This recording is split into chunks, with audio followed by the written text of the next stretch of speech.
लोकशाहीचा बुलंद आवाज, रिपब्लिकन वार्ता महाराष्ट्र.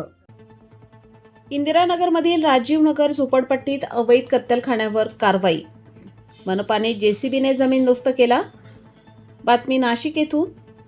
इंदिरानगर परिसरातील राजीव नगर झोपडपट्टी भागात अवैधरित्या गायींची कत्तल करून गोमांस विक्री केली जात असल्याची माहिती गोरक्षक दलाला मिळाल्यानंतर बुधवारी 11 मार्च 2026 रोजी सकाळी गोरक्षक दल, बजरंग दल आणि विश्व हिंदू परिषद यांच्या कार्यकर्त्यांनी संयुक्तपणे छापा टाकत कारवाई केली.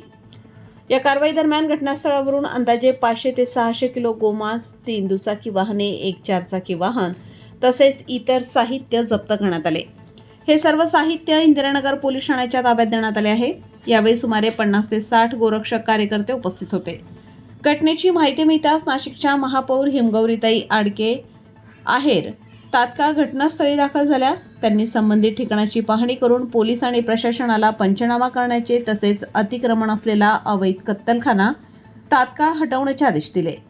महापौरांच्या आदेशानंतर काही वेळातच नाशिक महानगरपालिकेच्या अतिक्रमण विभागाने जेसीबीच्या सहाय्याने 2 ठिकाणी सुरू असलेले अवैध कत्तलखाने जमीनदोस्त केले. यावेळी गोरक्षक दलाचे पुरुषोत्तम आव्हाड, मनपा गटनेते ॲडव्होकेट श्याम बडोदे, नगरसेवक अजिंक्य साने, नगरसेविका सुप्रिया खोडे, डॉक्टर दीपाली कुलकर्णी, नगरसेवक बाळकृष्ण शिरसाट, माजी नगरसेवक सुनील खोडे, विनायक गीत यांच्यासह गोरक्षक मोठ्या संख्येने उपस्थित होते. यावेळी हिंदुरक्षकांनी जोरदार घोषणाबाजी करत घटनेचा निषेध व्यक्त केला.